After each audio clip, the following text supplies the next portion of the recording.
Why you feel like you're falling when you fall asleep. Hello and welcome to the channel. You're lying in bed, the lights are off, you're cozy, and just as you're drifting off into dreamland, suddenly your whole body spasms, your leg jerks, your heart jumps. You gasp and think, did I just fall off a cliff? But nope, you're still horizontal, drooling slightly and now wide awake again. That terrifying little jolt has a name, the hypnic jerk. It's the body's way of saying, hey, sorry about that, my bad. And here's the weird part.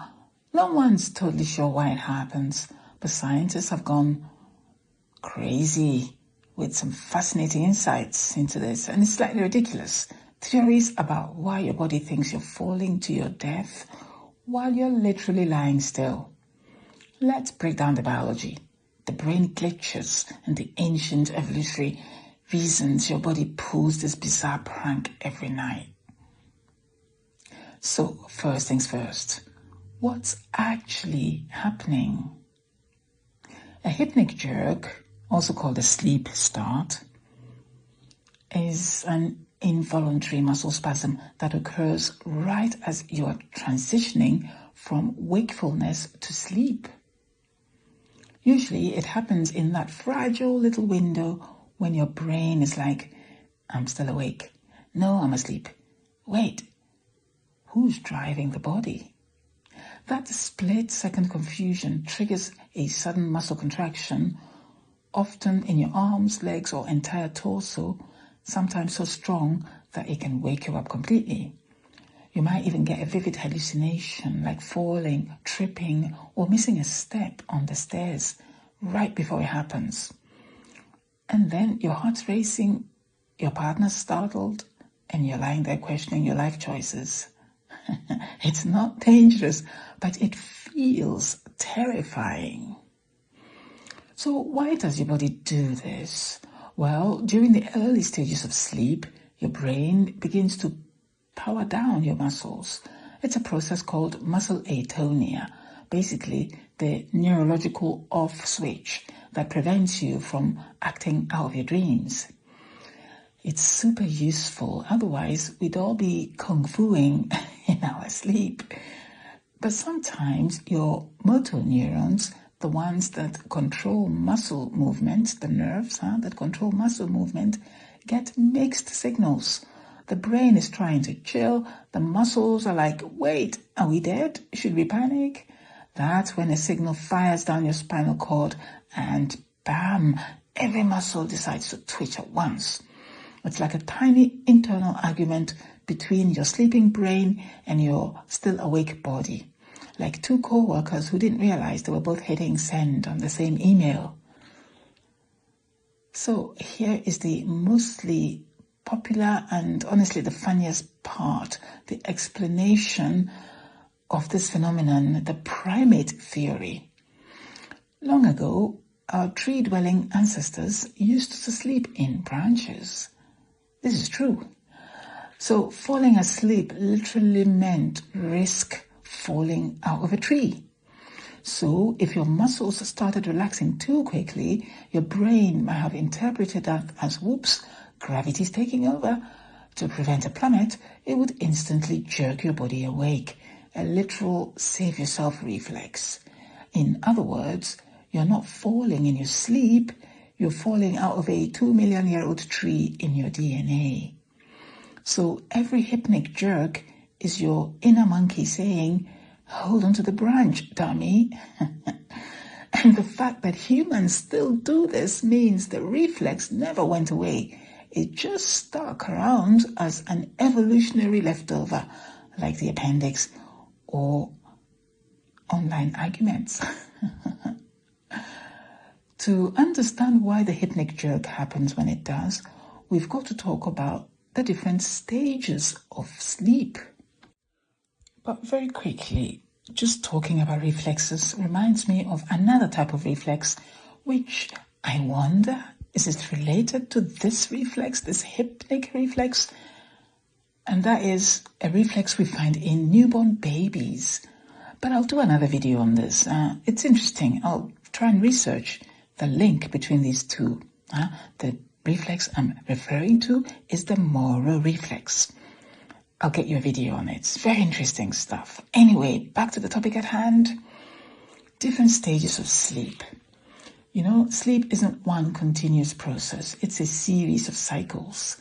When you first lie down, your brain begins the transition from wakefulness to stage 1 sleep. This is a very light sleep where you drift in and out of consciousness. If someone whispers your name, you might even hear it. You might think you're awake when you're not.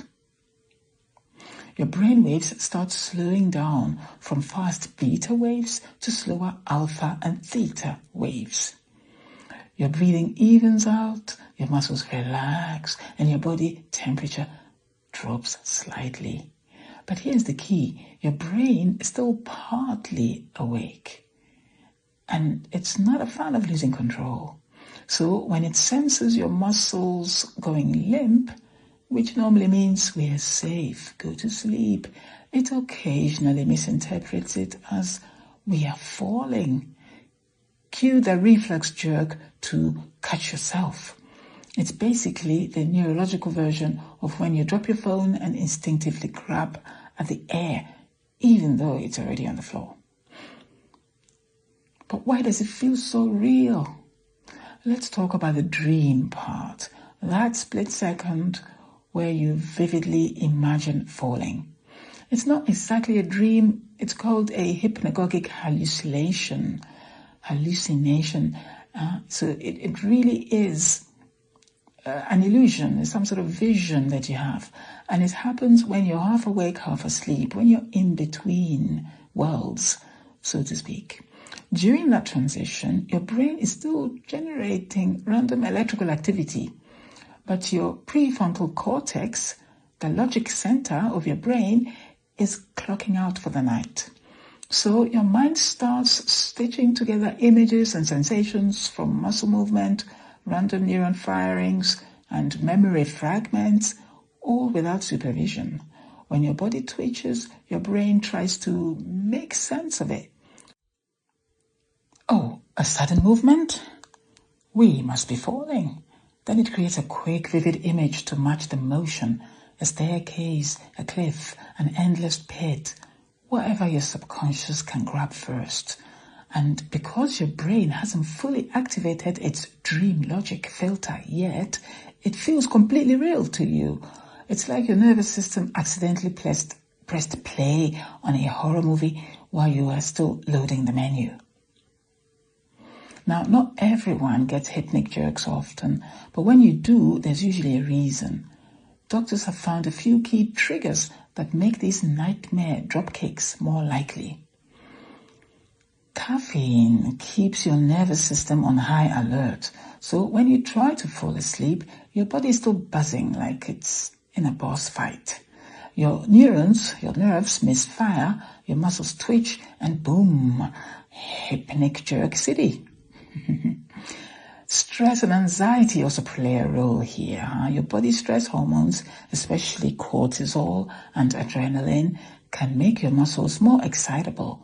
So even as your brain is trying to relax, your body is like, nope, the apocalypse might still happen. Sleep deprivation is a major factor here. Ironically, the more tired you are, the more likely you'll get one, a hypnic jerk. When your brain crashes too fast, the transition between wake and sleep gets messy. It's like slamming your computer into hibernation mode while 10 tabs are still open. Intense exercise late at night is another factor, which of course equates to sleep deprivation and perhaps even stress and anxiety. Working out raises your heart rate, temperature, and adrenaline levels. Your body stays on active mode even when your brain says bedtime. So the result is mixed signals, jerks, and fake free falls. Some medications like antidepressants and stimulants can affect neurotransmitters like serotonin and dopamine. These are hormones or little secretory molecules, shall we call them, that act between neurons. They act as little messengers between neurons. And these are also involved, of course, in muscle control and sleep regulation. If they are out of balance, your nervous system might twitch on its way down. So yeah, that falling dream isn't just random. It's your nervous system trying too hard to relax. So let's get ready for a second. When your brain sends the sleep signal, it activates a network in the brainstem called the reticular formation. That's the region responsible for controlling muscle tone, reflexes, and consciousness. As you drift off, your motor neurons, the nerves responsible for movement, are supposed to gradually stop firing. But in a hypnic jerk, there's a sudden synchronous discharge of neurons or nerves, like every muscle fiber shouting fire at once. It's similar to what happens in a reflex test, like when a doctor taps your knee and your leg jerks automatically, except in this case, your brain is the one tapping your spinal cord. The result is a short burst of muscular chaos, basically, a full body reboot. Your heart rate spikes, your breathing quickens, your brain releases adrenaline, and for a brief moment, you are wide awake, utterly confused, and convinced you nearly died. Interestingly, I just wonder, do other animals do this as well? The answer is yes, absolutely. Cats, dogs, monkeys, they all do it. If you've ever seen a dog twitch or kick in its sleep, that's a form of involuntary muscle activity similar to hypnic jerks. In animals, it's sometimes more intense because they fall asleep instantly. They don't have Netflix and intrusive thoughts keeping them up for hours. In primates, so monkeys and apes, these reflexes are thought to have been essential.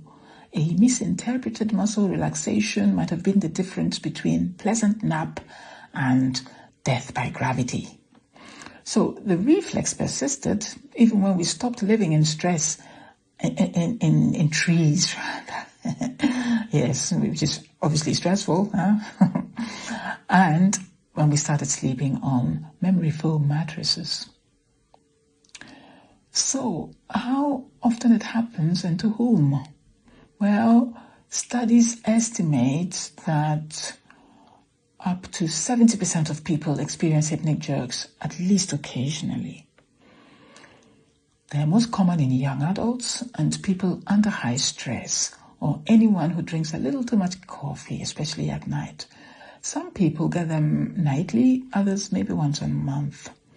And despite how terrifying they feel, they are totally harmless.